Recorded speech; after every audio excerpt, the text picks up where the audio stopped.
There's a version of history that never made it into any textbook.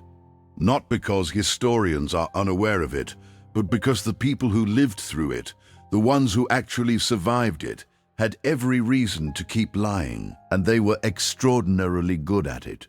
In the winter of 1476, a man took his last breath. The man whose legend would eventually give birth to Dracula. The man whose name alone was enough to make seasoned soldiers break down in tears. The man who ruled through a terror so total, so absolute, that entire enemy armies would reverse course rather than face him. But here is where the real horror begins. No one actually knows how he died. We have the official version, the one that made it through, the one etched into history books across centuries. Vlad the Impaler, they tell us, fell in glorious combat, cut down by overwhelming Ottoman forces. A soldier's death, clean, purposeful, honorable. But what if that is not what happened? What if the real story is so disturbing, so full of betrayal, so psychologically shattering that the people involved chose to erase it entirely? What if the man who turned fear into a weapon became its final and most tragic victim?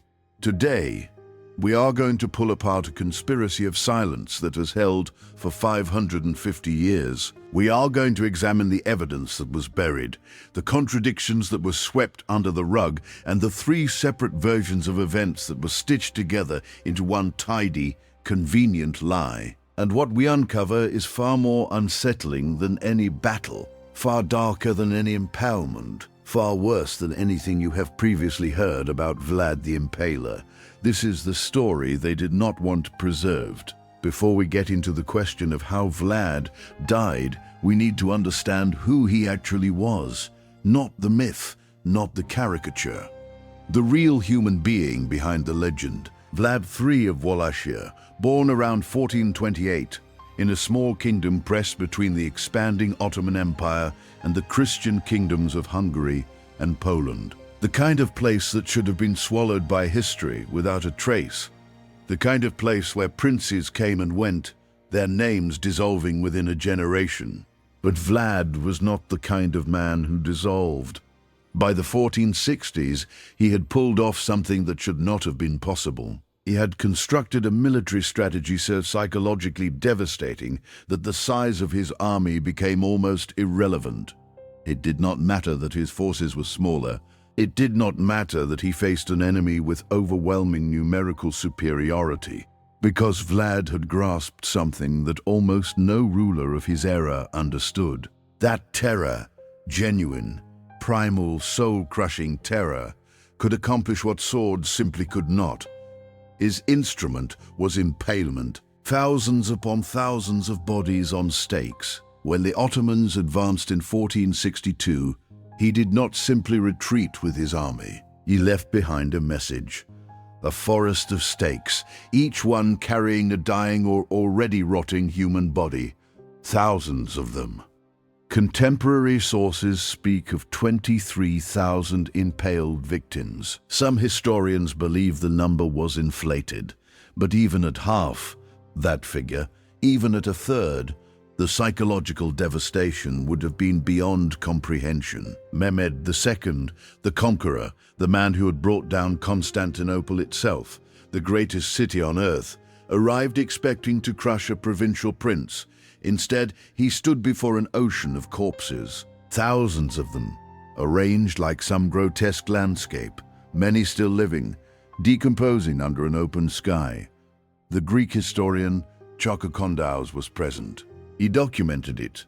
He described how Mehmed's battle-hardened veterans, men who had witnessed the slaughter at Constantinople's fall, were completely undone by the sight. Some accounts suggest they refused to push forward. Some suggest Mehmed himself turned his army around. Sit with that for a moment. Sit with that for a moment. The most powerful man alive, the conqueror of the last great Byzantine stronghold, was psychologically broken by one provincial prince with a gruesome imagination. He came to destroy Vlad. He left traumatized. But here is where the story begins to twist. Because Mehmed could could not simply accept that outcome. He could not allow the world to understand that a minor regional prince had gotten inside his head. He could not let his many enemies see that he had been broken. So he did what empires always do. He waited, he planned, and he made absolutely certain that when Vlad finally fell, the story told would be one of Ottoman power, imperial dominance, a great conqueror finishing what he had started. The narrative had to be managed. If you have made it this far, you already sense that something in the official record does not add up. If Crimson Archive is the kind of content you want more of, make sure you are subscribed and leave a like, because what follows is where this conspiracy truly cracks open. Let us talk about propaganda, because that is what this really is at every level. After the horror of 1462, Mehmed could not move against Vlad directly. Vlad still had supporters. He had Hungary's interest, at minimum. A direct assassination would have been messy and raised uncomfortable questions. It would have given Vlad's supporters a rallying point. So Mehmed pulled back and let Vlad's own enemies handle it. And Vlad had no shortage of those. His brother Radu was actively serving the Ottomans. The Wallachian boyars, the noble class whose power Vlad had systematically demolished during his reign of terror, had seen their lands stripped away, their families destroyed, their authority reduced to nothing. They had every reason to wan. Tim gone. Then there was Matthias Corvinus, king of Hungary, who was nominally Vlad's Christian ally but had his own designs on Wallachia. He did not want a strong, independent Vlad ruling there. He wanted a controllable figurehead. So when Vlad, desperate and cut off from support, fled to Hungary seeking help after being overthrown, Matthias made his calculation. He had Vlad arrested. Then he kept him in prison for 13 years. 13 years. The man who had psychologically broken the Ottoman Empire sat locked away, powerless, while the world rewrote his story. And to justify this to the Pope and to Christian Europe, to explain why he was holding captive the very man who should have been a Christian champion, Matthias's court produced documents, letters that supposedly proved Vlad had offered his loyalty to Sultan Mehmed, letters branding him a traitor to Christendom. Modern historians are nearly unanimous that these letters were fabrications, but the damage was permanent. Vlad went from being the terrifying scourge of the Ottomans to being a man who had sold out to the Sultan. And he sat in a cell while that version of him spread across Europe. 13 years. Consider what that does to a person. The isolation, the helplessness, the knowledge that the legend you spent your life building is being actively dismantled by the people who were supposed to stand beside you. Then, around 1475, the political situation shifted. It became useful for Matthias to release Vlad. The Ottoman threat was intensifying again. Perhaps Matthias believed he could deploy Vlad as an instrument in a larger game. Perhaps he calculated that a man broken by over a decade of imprisonment would be far easier to control than the fierce, unpredictable warlord he had once been. Either way, Vlad was released and sent back to Wallachia to reclaim his throne. This is where the timeline becomes critical. This is where the cracks in the official story become impossible to ignore. Vlad retook his throne. That part is confirmed. In late 1475, early 1476, he reclaimed his capital, and then, less than 2 months later, he was dead. 2 months, that is all that was left. 2 months as ruler of Wallachia after 13 years in captivity. And in those 2 months, something happened that ended his life. The official version says he died in battle. A heroic final stand against Ottoman forces. A warrior's death against the ancient enemy. But the problems with this story are serious. First, the timeline is inconsistent. Contemporary sources give conflicting accounts of when exactly he died.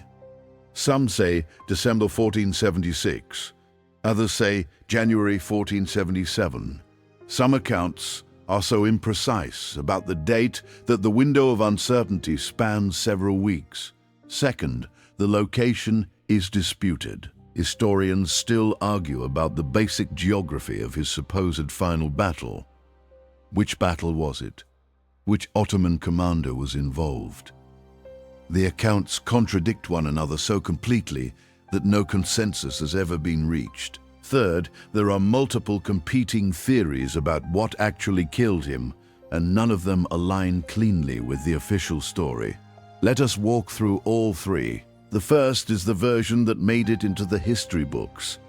Vlad was leading a small force against Ottoman positions. A larger Ottoman contingent ambushed him. He was overwhelmed and killed. His head was removed and sent to Constantinople as a trophy. This version benefits everyone involved. It makes Mehmed appear powerful. It gives Matthias a clean narrative about sending a brave man to a brave death. It grants Vlad a dignified, heroic ending. The problem is that the details do not hold together. If this was a significant Ottoman military victory, where are the Ottoman records celebrating it?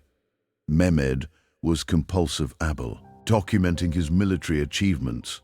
Yet the Ottoman historical record on Vlad's death is remarkably sparse. That absence is not a small detail. The second possibility is darker and far more tragic. In the chaos of battle, Vlad, wearing armor, fighting at close quarters, was mistaken for an enemy soldier by his own men and killed by them. Picture the desperation of that moment. A small Wallachian force, almost certainly outnumbered, fighting in winter, in darkness, in absolute mayhem. Vlad is in the middle of it, in hand-to-hand combat. And in the confusion, a panicked soldier drives a blade through him. By the time anyone understands what has happened, Vlad is already gone. His own men killed him. If that was the truth, the pressure to bury it would have been overwhelming. It would have been a catastrophic embarrassment. It would have damaged Matthias, who had sent him there. It would have shamed every man present. A story about a glorious last stand against the Ottomans is infinitely preferable to that. The third possibility is the most disturbing of all. Vlad had just returned after 13 years away. The boyars who had held power in his absence had no desire to surrender it. They did not want the old terror walking back into their lives, and Ottoman agents were still active in Wallachia. Radu still had supporters and allies in the region. What if Vlad was not killed in battle at all? What if he was assassinated, deliberately killed by a conspiracy of nobles, the same class of men who had killed his father and disposed of his predecessors? What if the battle was real, that the killing was intentional, carried out under the cover of military chaos? If that is what happened, it had to disappear. It could not be allowed to surface because it would expose the boyars as kingslayers. It would show that Vlad, for all his legendary ferocity, could not protect himself. Then, after reclaiming his own throne, and it would reveal that Matthias's grand strategy had collapsed completely. Far cleaner to say he died in battle. Now here is something that should genuinely disturb you. Vlad the Impaler carried enormous symbolic weight, whether people saw him as a protector or a monster. His name meant something across an entire continent. When a figure like that dies, their body matters. It gets buried with ceremony, displayed as a warning, or at minimum, accounted for. Instead, Vlad's body disappears. His head, yes, that was sent to Constantinople. Mehmed had it displayed on a stake. The symmetry was deliberate and brutal. The man who had impaled thousands ended up symbolically impaled himself. The narrative was wrapped up neatly. But his body, the monastery at Smagov near Bucharest, has long been considered Vlad's burial place. It was excavated in the 1930s. The archaeologists located a grave that bore his name. They opened it. It was empty, or more precisely, it contained only animal bones. Someone had removed his body, someone had deliberately ensured that grave would yield nothing. Why would anyone do that if the circumstances of his death were clean, If Vlad died heroically in battle, why hide the body? Why not give him a proper burial and make that burial part of the legend? The only logical reason to conceal a corpse is that the truth of how it got that way cannot be shown. But there is more. A separate discovery was made at the Kamana Monastery, a site that Vlad himself had founded, located much closer to where the supposed battle took place. In the 1950s, archaeologists uncovered a headless skeleton in a grave. A headless male skeleton dated to approximately the right period. Could it be Vlad? It is plausible. It would fit. He dies in battle. His head goes to Constantinople. His body gets buried at a place he himself had built. But he is what is strange. It has never been confirmed. The skeleton was never definitively identified. No one has completed a thorough DNA analysis. No one has formally declared this to be Vlad. For a figure of his historical importance, that ambiguity is baffling, unless the ambiguity is baffling, unless the ambiguity is deliberate, unless the body at Kumana was placed there as a convenient placeholder, unless the actual evidence of how Vlad really died is still buried somewhere, kept out of reach. Now let us look at who had the power to suppress the truth, and what each of them gained from the official version surviving. For the Ottoman Sultan, the narrative was perfect. The provincial prince who had psychologically broken him, who had humiliated him before his own soldiers, was finally dead, and crucially, Mehmed had killed him. The reality may have been far messier. The death may have been chaotic and inglorious, and not reflective of Ottoman military power in any meaningful way, but the simple version that Mehmed's armies had ultimately triumphed over Vlad Dracula served Ottoman interests completely. It demonstrated dominance. It showed that defiance would eventually be crushed. It closed the chapter on the most embarrassing episode of Mehmed's career. For the King of Hungary, the calculation was different, but equally pressing. Matthias had locked up a Christian hero for 13 years while presenting himself to Europe as a defender of the faith. That was an enormous liability. When he finally released Vlad and sent him back to Wallachia, he needed that decision to look principled. If the truth was that Vlad died in a poorly resourced, inadequately supported operation, that Matthias had essentially sent him to his death through negligence or cold political calculation, it would be devastating. But if Vlad died as a warrior defending Christendom, then Matthias could frame himself as the man who freed a great soldier for one last glorious fight. That narrative required the uncomfortable truth to stay buried.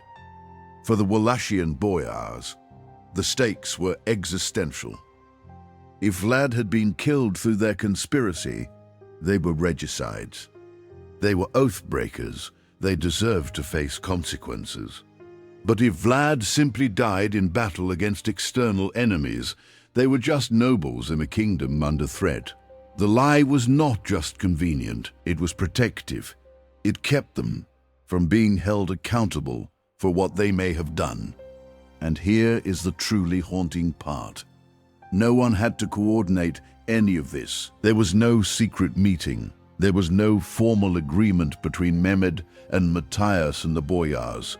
There was simply a shared understanding that the tidy story served everyone's interests better than the messy truth. So the tidy story became the one that got written down, the one that got repeated, the one that lasted 550 years. The Ottoman Sultan got his victory. The Hungarian king got his redemption. The Wallachian nobles got their cover. And Vlad got a heroic myth instead of the truth. Everyone won, except the actual record of what happened. But pull back and look at what this story is really about. It is not just a medieval mystery. It is a case study in how power operates, how the people with the most to lose from the truth are also the people with the most ability to erase it. How history is not simply what happened, but what the survivors chose to write down. Vlad built his entire strategic identity on psychological warfare. He understood that perception was the real battlefield. He knew that controlling what people believed was more powerful than any army. He used that understanding to make himself untouchable, to turn fear itself into a weapon that worked even when he was not present. And then, in the end, that exact same principle was turned against him. Because to truly destroy Vlad, killing his body was not enough. They had to dismantle his story. They had to convert whatever messy, treacherous, possibly humiliating, and actually befell him into a clean, heroic myth. They had to make the grave empty, make the evidence disappear, make sure that 5.5 centuries later, the world would still be accepting a comfortable lie over an inconvenient truth. And they succeeded. The man who conquered through terror became a casualty of the very weapon he had mastered. The most absolute power he ever faced was not an Ottoman army. It was the collective decision of the people around him to rewrite what happened to him once he was no longer alive to speak for himself, no matter how feared you are. No matter how absolute your grip on power appears, there are always forces capable of outlasting you. And there are always people ready to tell a different version of your story the moment you are gone.